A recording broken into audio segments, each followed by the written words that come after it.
Calculus is the study of change. Up until this point in your math education, you have only been able to find how things change over a period of time. But calculus allows us to look at a change at a single moment in time. In order to do this, we start the year exploring limits.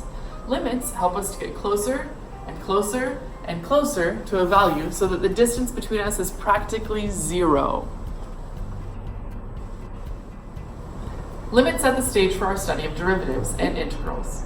First semester, we cover derivatives. Consider slope, for example.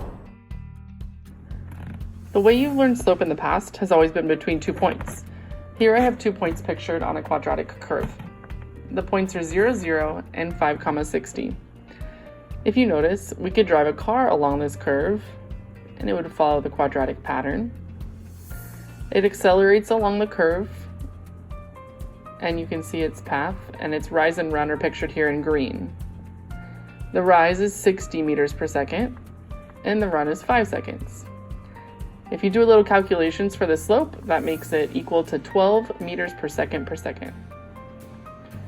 The slope of the red line, therefore, is 12 meters per second, but that's only the average acceleration between those 2 points. It is not the acceleration at any one moment in time, but calculus can help us to figure out what the acceleration would be at any one moment specific in time. If you move the red line, we can move it closer to moving it to only touching at 1 point. So as I move it closer and closer, it's still 2 points, and finally it hits at 1 point. We call that a tangent line. The slope of this red line is the same as the slope of the other red line, but it's only at 1 point on the curve. So we're going to use that red line to help us figure out the slope of that blue line. And you'll notice that as we zoom closer and closer in, you can't tell the difference anymore between the blue and red lines. And as you get closer and closer, we use a concept called limits to help us move closer and closer to that point. And eventually, the red and blue lines become one. And this is called local linearization. And it helps us to find the slope using only 1 point instead of needing 2 like we have in previous years of math. We will study integrals in second semester. Integrals utilize limits to integrate really small pieces together to see how much of something has accumulated.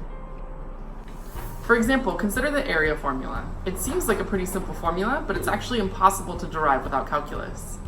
We know the circumference of a circle is 2 pi r, as you can see in this diagram. If we want to find the area of a circle, we can start by cutting the circle into 8 equal pieces and rearranging them like this.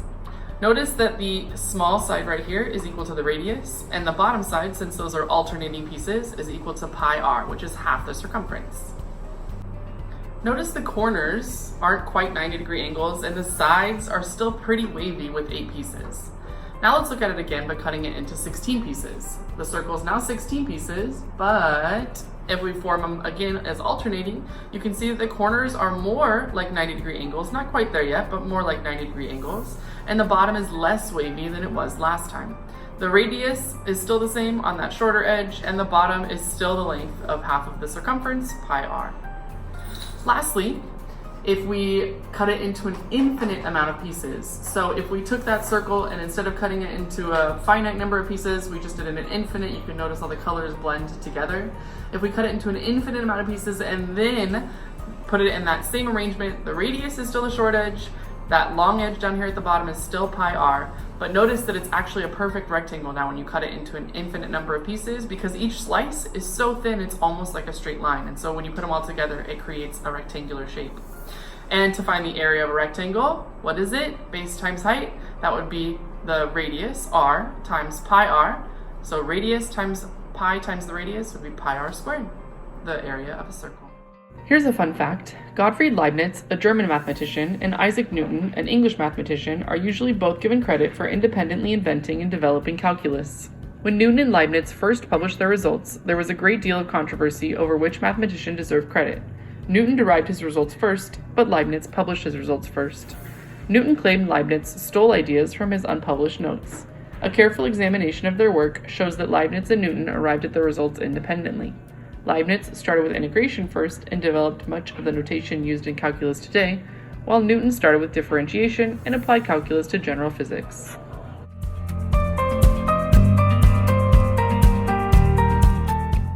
Calculus has so many practical applications in life. Some of the concepts that use calculus include motion, electricity, heat, light, harmonics, acoustics, and astronomy.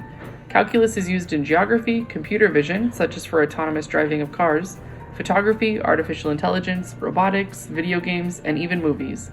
Calculus is also used to calculate the rates of radioactive decay in chemistry and even to predict birth and death rates, as well as in the study of gravity and planetary motion, fluid flow, ship design, geometric curves, and bridge engineering. Economists use calculus to predict supply and demand and maximum potential profits. You may not be an expert in all of these fields at the end of the year, but our goal in this class is to help you become more familiar with the concepts and notations that create the building blocks of calculus. Our hope is that you will finish this year prepared for your future studies in mathematics, as well as inspired to see where calculus leads you next.